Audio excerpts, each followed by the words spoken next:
When we talk about biodiversity, it underpins all life on Earth and refers to biological variety in all its forms, from the genetic makeup of plants to cultural Hindi siya diversity. nakapunta.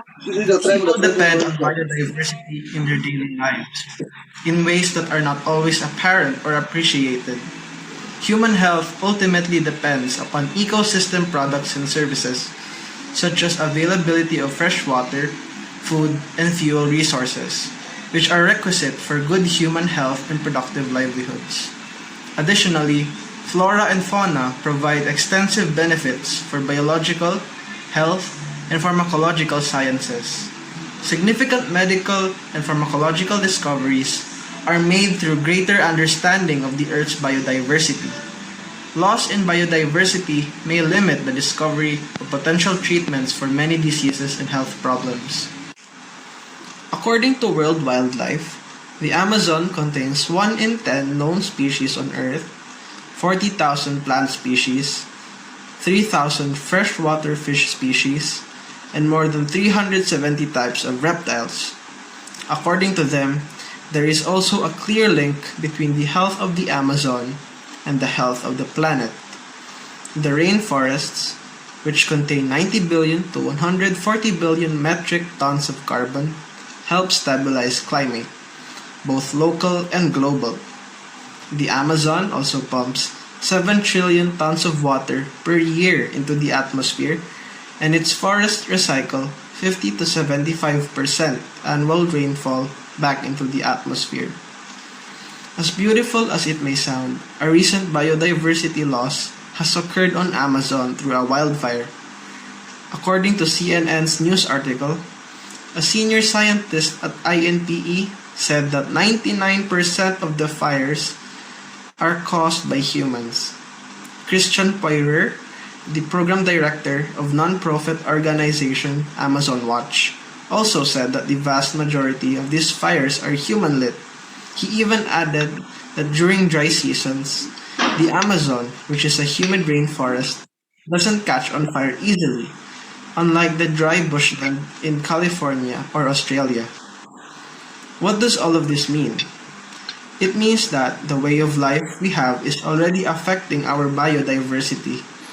No forest is too big to be unaffected when it comes to the way that we treat the earth. The fact that the Amazon, an enormous forest, has suffered the consequences of our actions should show enough evidence to show that the way we treat Earth is starting to backfire on a bigger scale.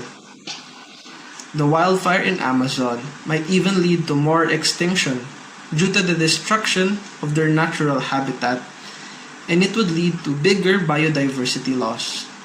If we do not become self-aware and conscious of what we do, our biodiversity will not be as diverse anymore since we have already damaged it. High resource consumption can also be a contributing factor that can possibly endanger the life of the earth and reduce its sustainability, since high resource consumption increases our ecological footprint. Ecological footprint is a measurement of land area required to sustain a population of any size. Every city, state, or nation has its own ecological assets, including cropland, grazing land, forest land, fishing grounds, and built-up land, or what we call as biocapacity. However, if a population's ecological footprint exceeds the region's biocapacity, that region runs a biocapacity deficit. The demand for goods and services that its lands and seas can provide exceeds what the region's ecosystem can regenerate. Today, 7.3 billion people consume 1.6 times to what the Earth's natural resources can supply. And by 2050, the world's population is expected to reach 9 billion, and the demand for food will double. As the human population grows, the challenge of reducing our footprint becomes more urgent. Basically, we are depleting more than Earth and a half worth of resources every single day without even thinking. If we continue to deplete the resources of Earth the same way as we do today, then life on Earth will soon become unsustainable and possibly making it inhabitable as well. What does all this mean and what can we do? All this evidence shows that we are being careless about how we consume our limited natural resources, and it has become dangerous. It is dangerous because we consume more than what we have. If everybody starts to observe his or her ecological footprint, there will be less environmental problems today. Problems like carbon emissions, lack of fresh air, increased desertification, global warming, and increased environmental pollution would be reduced. We can start as early as now by taking small steps which would help our ecosystem in the long run. There are 12 steps that we can take in order to be able to restore nature and to achieve sustainable development once again. We have 12 targets. Number 1, to conserve and restore terrestrial and freshwater ecosystems. Number 2, end deforestation and restore degraded forests. Number 3, end desertification and restore degraded land. Number 4, ensure conservation of mountain ecosystems. Number 5, protect biodiversity and natural habitats. Number 6, promote access to genetic resources and fair sharing of the benefits. Number 7, eliminate poaching and trafficking of protected species. Number 8, prevent invasive alien species on land and in water ecosystems. Number 9, integrate ecosystem and biodiversity in governmental planning. Number 10, increase financial resources to conserve and sustainably use ecosystem and biodiversity. Number 11, finance and incentivize sustainable forest management. Number 12, combat global poaching and trafficking. With these 12 targets in mind, we should have a clear goal or a checklist as to what we can do to help in conserving our life on land. Even if it is as small as saving tap water or throwing less garbage or saving electricity, it is the small things that matter. The main goal here is that we all become aware of our own actions and to recognize its effects on nature.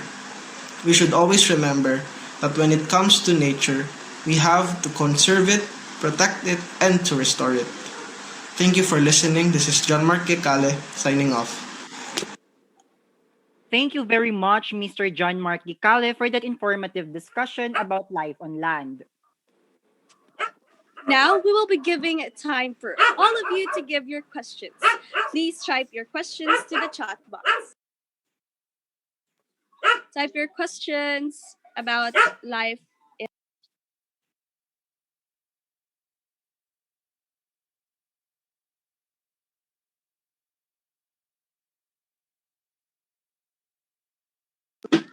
To remind you, we will be selecting 3 questions. So please type it in on the chat box.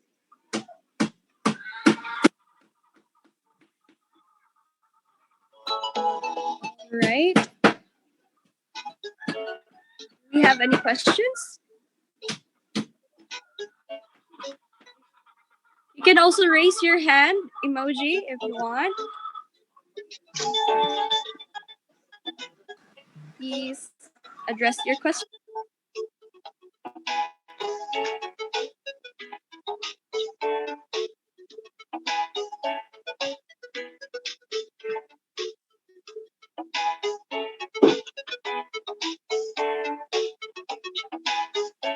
While waiting for your questions, I hope that everyone is comfortable on their seats while watching our webinar.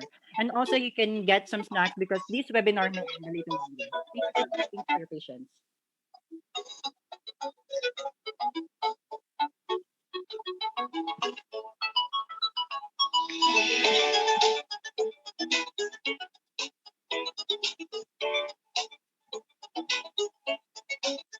Please type your questions on the chat box.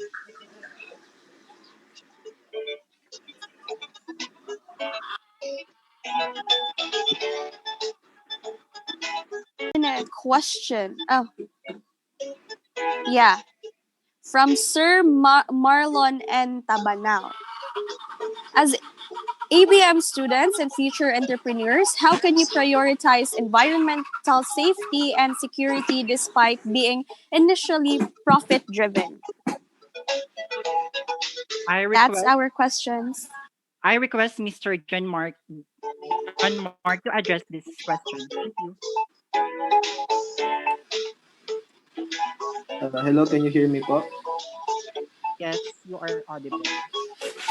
Uh, as ABM students and being profit-driven people, I think you can still prioritize environmental safety and security because, in my opinion, it should be the first priority to prioritize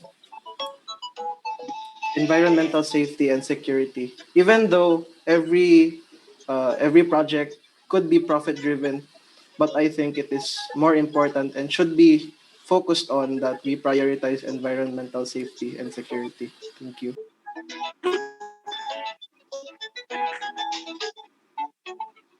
All right, thank you, Mr. John Mark. Another question is from Malagum Jules Bros. Last 2020, many calamities happened in our Earth, such as wildfire in Australia and the COVID-19 pandemic. As a student, in what ways you can preserve and protect our land for the future generation? I repeat, as a student, in what ways you can preserve and protect our land for the future generation? As a student, I agree that we are very limited in terms of what we can do for our land and for the future generation when you compare it to what the government can do. But as a student, there are some ways that you can preserve our land. We can reduce our pollution in nature. We can save water. We can save electricity. And overall, pollution is the main thing that I could recommend that we could protect our land.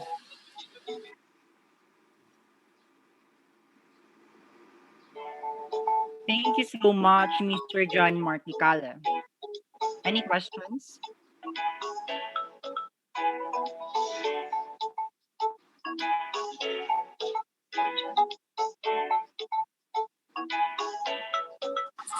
Any questions, guys?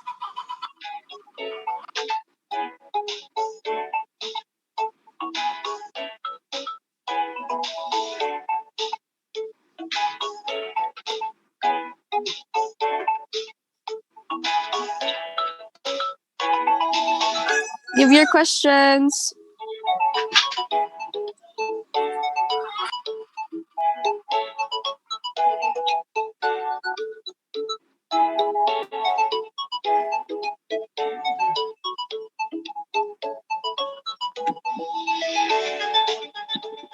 Any question, guys?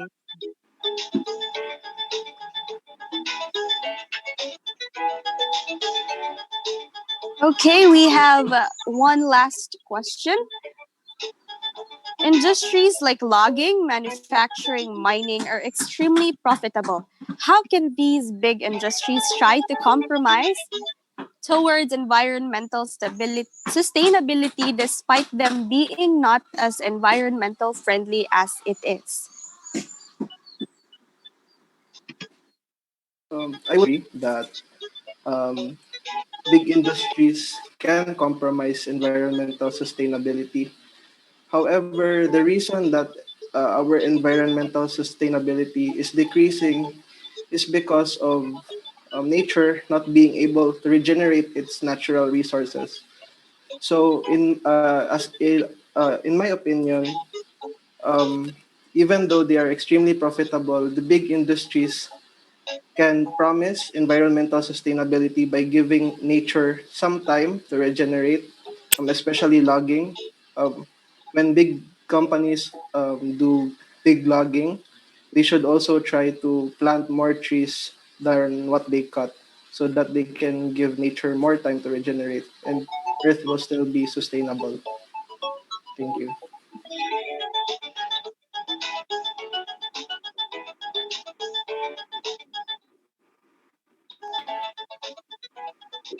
All right. So now at this point of our program, okay, one last question pala. Sorry.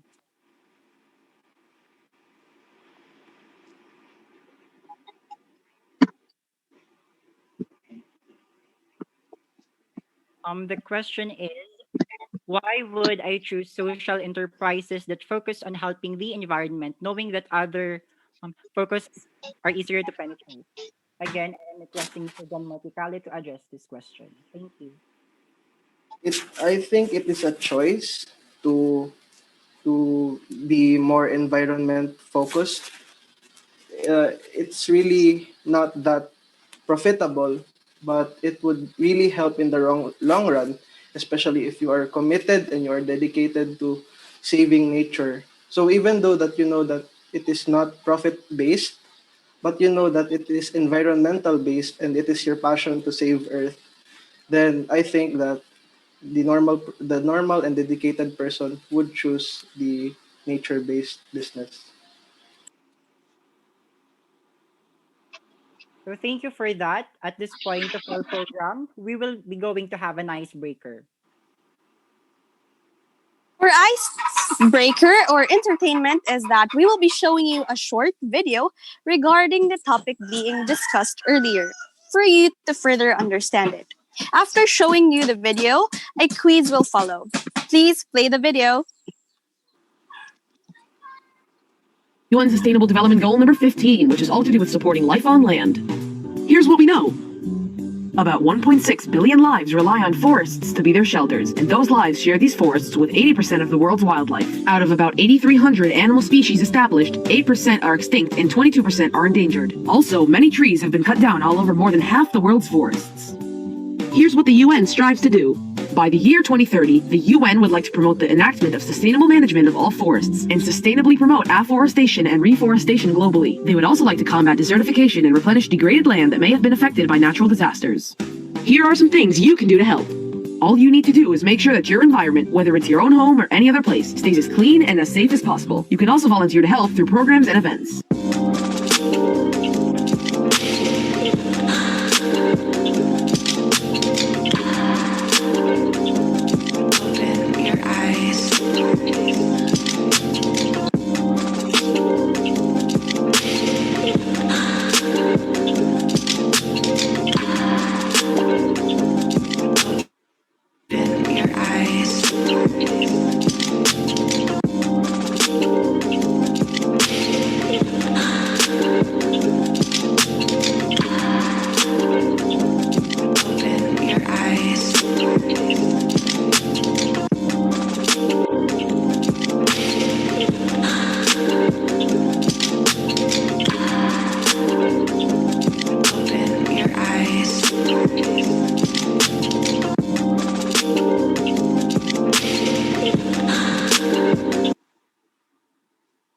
Okay, that's it.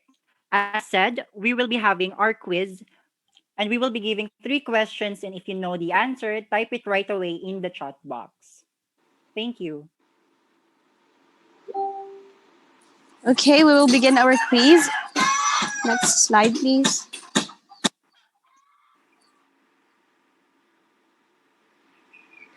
All right. Biodiversity loss may limit the discovery of potential treatments.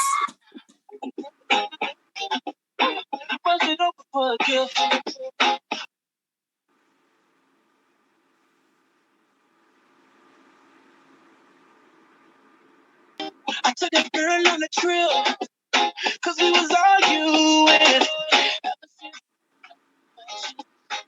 We not in touch. I know it came by your love. I guess I didn't try Okay, hard. while waiting, I hope again that everyone is comfortable on their seats while watching the webinar. Thank you for your patience. All the games, steady throwing dollars, expect change. Everyone is break up.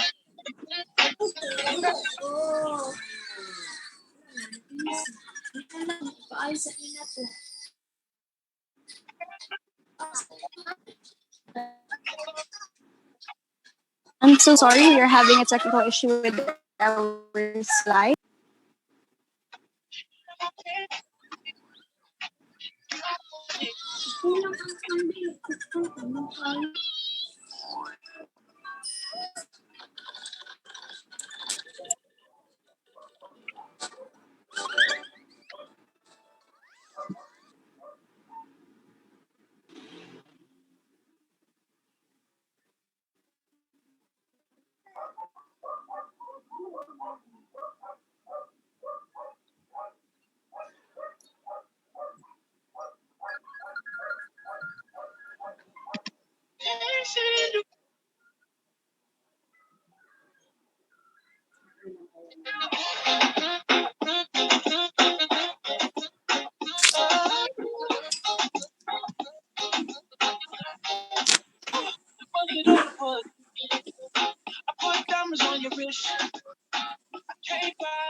Okay, sorry for that.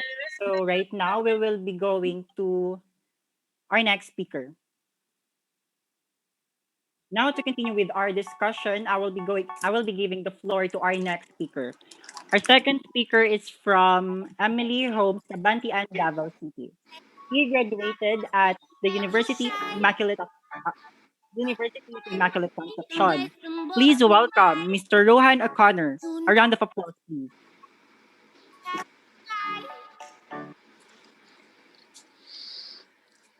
Hello everyone, my name is Rohan C. O'Connor, and today I'll be talking to you about something that you have definitely heard before. So, a nation's roots, its history, is dependent upon the people. Then how about the future? How about the dreams that we all wish to achieve? It's all about how much is attainable to us based on our surroundings. It's all about what we believe to be our base and our limit. Where do we start? How far can we go? It doesn't matter if a king buys 500 pigs if he has no farm to store them. And in that same regard, it doesn't matter how much potential a person has if there is no avenue to present it. In other words, it's all about economy. No person can attain more wealth than his own nation, even if he had the power to control said nation. No person can attain more wealth than any nation. But there will always be that base and cap for how much you can achieve.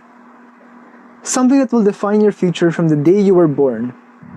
Imagine a scale from 0 to 10, defining how much you may be able to achieve in life.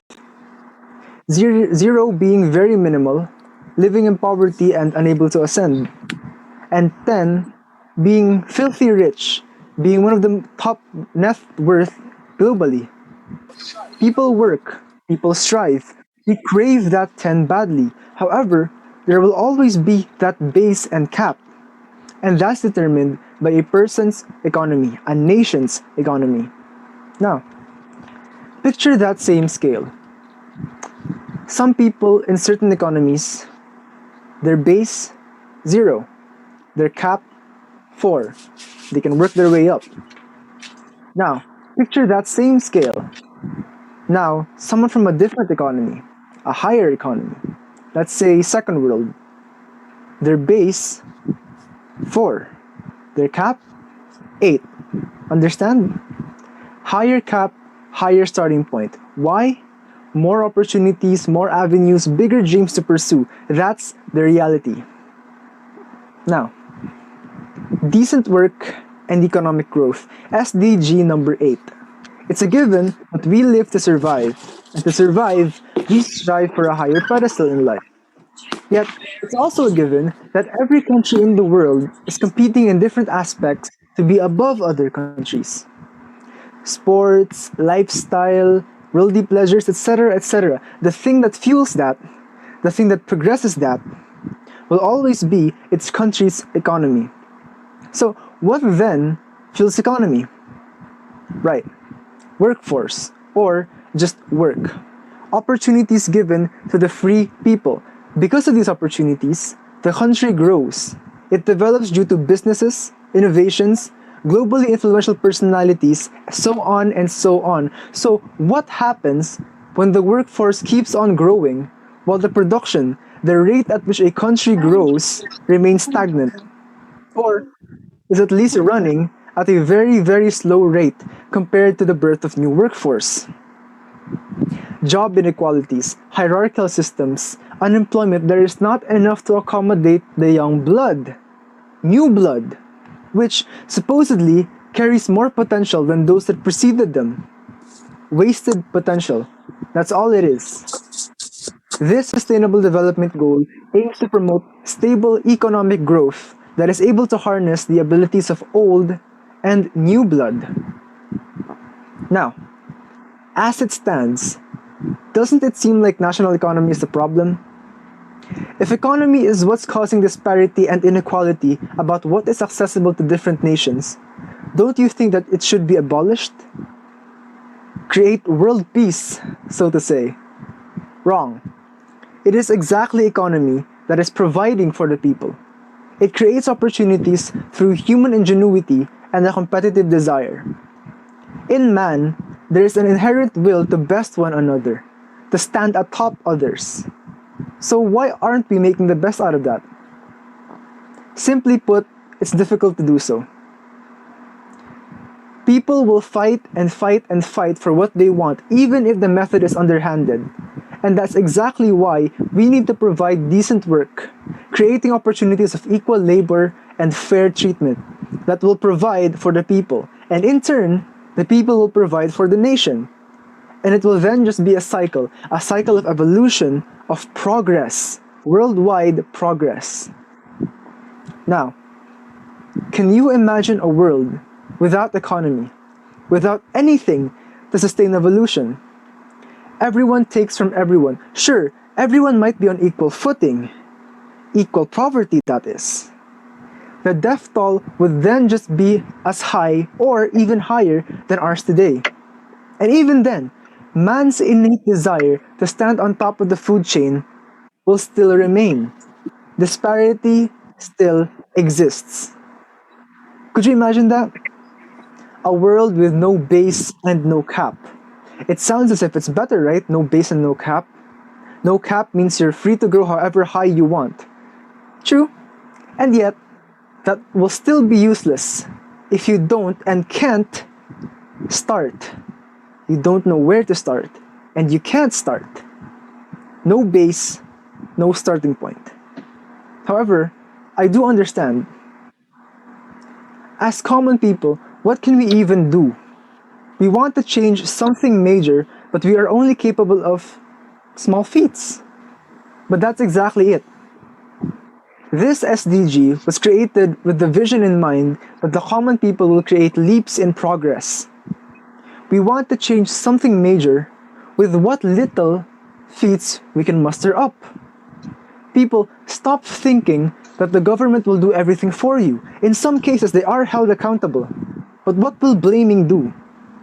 Will that bring progress? Will that provide opportunities for people to become employed?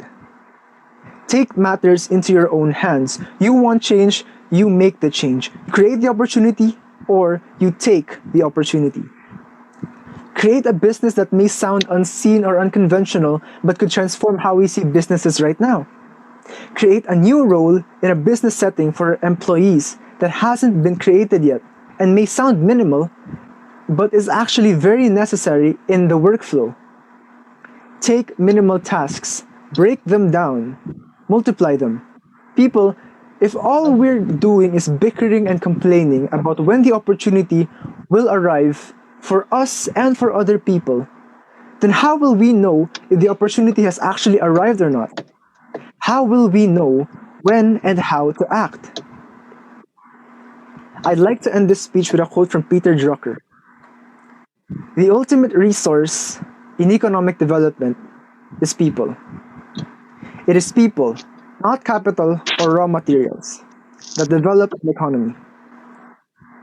You yourself may be dissatisfied with how much you can do right now, and that may be because of the generations before us. Now, will you allow the generations after us to feel the same weight? Will you allow them to feel even more weight than you have now? I'll leave you with that. You make the future or you break the future. Thank you for listening.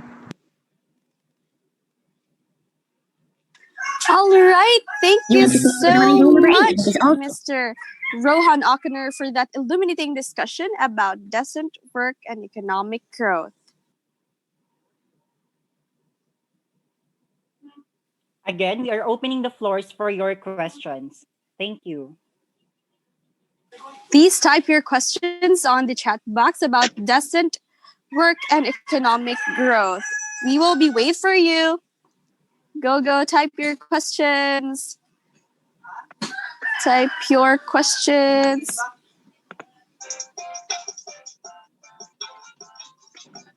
The music is so good. Go type your questions, everyone. Lyceans, I'm encouraging everyone to please say your question.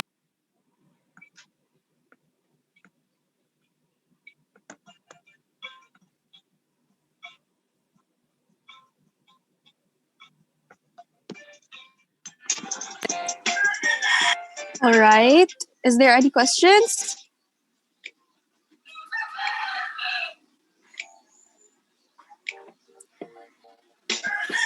Questions? All right, we have a question. Partner, please read it loud. So the first question is, how can small and medium enterprises help in economic growth?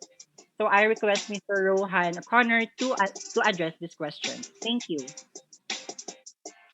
Hello po. Uh, there is this notion that we think that only big enterprises can actually provide good impact on the economy. However, the small and medium enterprises also provide the same kind of impact. However, they are minimal in their own right. We start from small and medium enterprises. The employees there may be carried on to the bigger enterprises. However, that's not to say that the small and medium enterprises are incomparable to the big enterprises. Sometimes the big enterprises take inspiration from the small and medium enterprises. So the workforce is the same either way.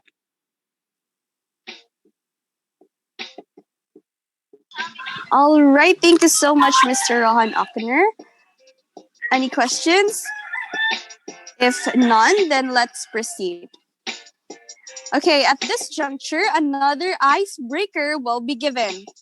Our icebreaker is called the puzzle buff. So basically, the mechanics for this game is a picture puzzle will be shown on the screen, but there are jigsaw pieces that are missing. Now you will guess what movie series it is. Okay, now let's sail ahead to our game. Yeah, puzzle ball.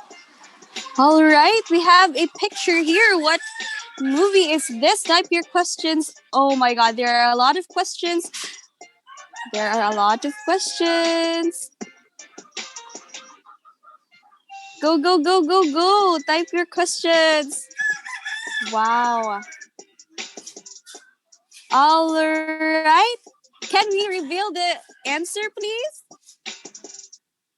Yes, the Vampire Diaries. Who is the winner? We have a winner from Innovation, Herona Jericho. Congratulations. Another picture, please.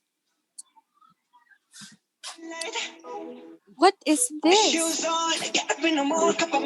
Type your familiar part. answers on the chat box. Yes. To type it right. Wow, I don't know this movie, but I guess the Lyceans know this. Type your answers. All right, can you reveal the answer?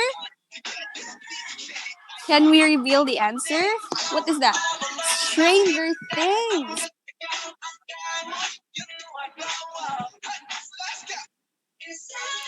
All right. Wait.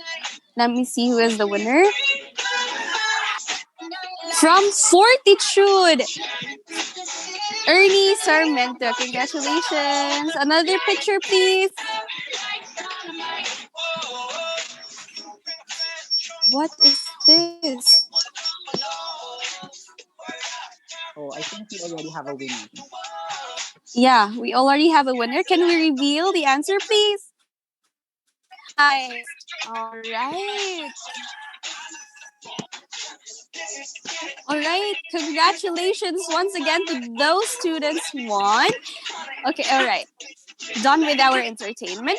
Moving on with our program, our next speaker is from San Nicolas Buhangin, Davao City.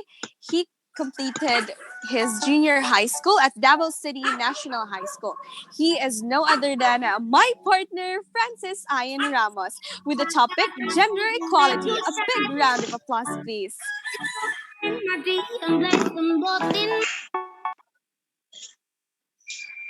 Good morning, everyone. I, Francis Ian Ramos, stand before you all to speak on the topic why gender equality is essential and how does it help us. So, gender equality is one of the global goals set by the UN member countries.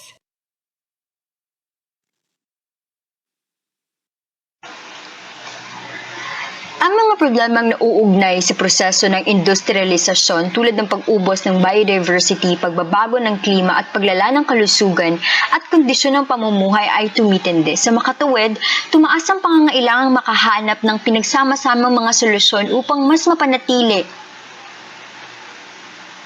or upang mas gawing mas sustainable ang pag-unlad. Kinilala ng United Nations ang problema at naaprubahan ang 2030 Agenda for Sustainable Development noong ika-1 ng Enero 2016. Opisyal na naipatupad ang 17 Sustainable Development Goals of the Agenda o mas kilala bilang SDGs. Sa klaw ng mga layunin nito ang tatlong sukat ng Sustainable Development: paglago ng ekonomiya, pagsasama-sama sa lipunan at proteksyon sa kapaligiran. Ang pag-unlad noong mga nakaraang siglo ay sinamahan ng pagkasira ng kapaligiran na nakapahamak sa mismong mga sistema kung saan nakasalalay ang ating kaunlaran sa hinaharap, na katunayan ay ang ating ding kaligtasan.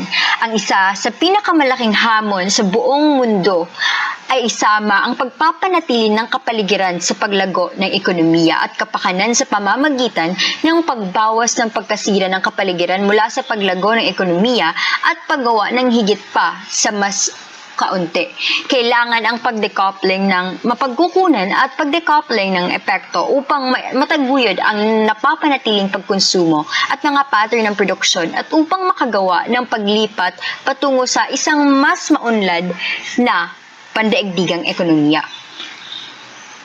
So, ang mahusay na pamamahala ng ating mga likas na yaman at ang paraan ng pagtatapon ng ating mga nakalalasang basura at mga pollutant ay ang mahahalagang target upang makamit ang mga layunin. Ang napapanatiling pagkonsumo at produksyon ay issue na sumaklaw sa iba pang mga layunin. Ang paglipat sa napapanatiling pagkonsumo at mga pattern ng produksyon ay nangangailangan ng isang hanay ng mga tool na nahakbang at hakbang sa iba't ibang antas na dapat ipatupad ng iba't ibang mga aktor. Ang edukasyon ay isang mahalagang pundasyon. Sa pamamagitan ng edukasyon, ang mga tao ay maaaring makakuha ng mga halaga, kaalaman at kasanayan upang paganahin ang mga ito. at upang magbigay ng kontribusyon sa sustainable development. Ang isa pa ay impormasyon. Malinaw at madaling ma-access ang mga impormasyon sa anyo ng pag-label sa kapaligirang serbisyo, sa impormasyon ng consumer, impormasyon sa produkto, sa mga tindahan at impormasyon sa online at marami pang iba. Nagbigay daan sa mga mamimili at iba pang mga aktor na gumawa ng responsible at napapanatiling mga pagpipilian ng mga produkto at serbisyo at magpatibay ng mas matagal na pamumuhay. Ang layunin ito ay hindi lamang nangangahulugang sa kapaligiran lamang may pakinabang, kundi pati na rin sa mga benepisyo sa paglilipunan at pang-ekonomiya tulad ng tumaas na kompetensya, pag-unlad ng sektor ng negosyo sa isang pandaigdigang merkado, pagdagdag ng trabaho at pagpapabuti ng kalusugan. At dahil dito ay nababawasan ang kahirapan. Ang pagpapanatiling konsumo at mga pattern ng produksyong sa makatuwid ay ang pinakaunang pangangailangan para sa paglipat sa isang green economy at sustainable development.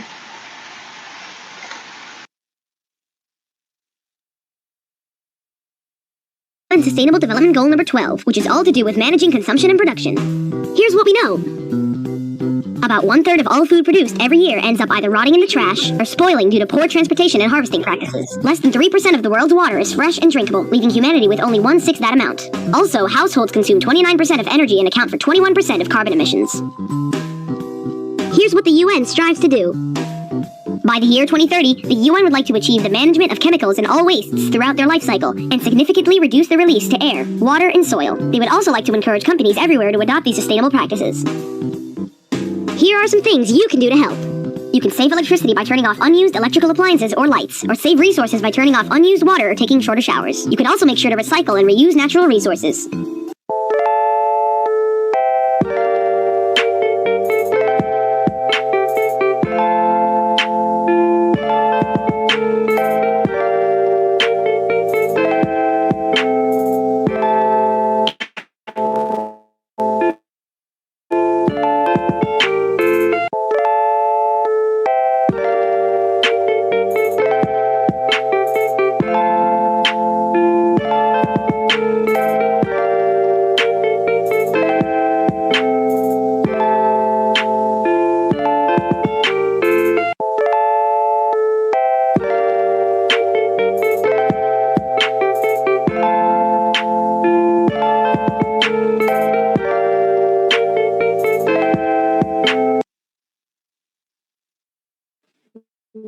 Wow, that was a brilliant topic. Thank you so much, Miss Keith Chloe Itulie. We know that you have a lot of questions out there, so we are now giving you another time to give your questions. Type it down in the chat box below. Go, Lice.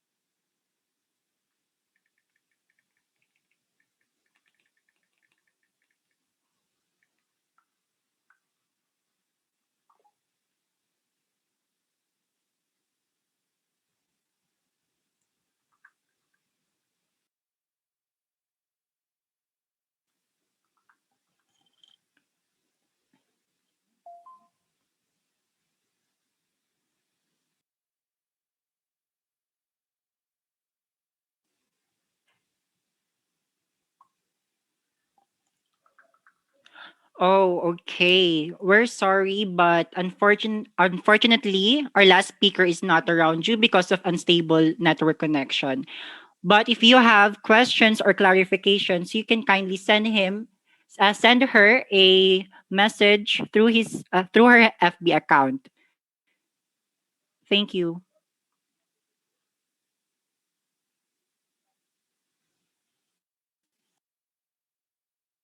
Yes, we are so sorry because our last speaker is not around. Okay, let's proceed.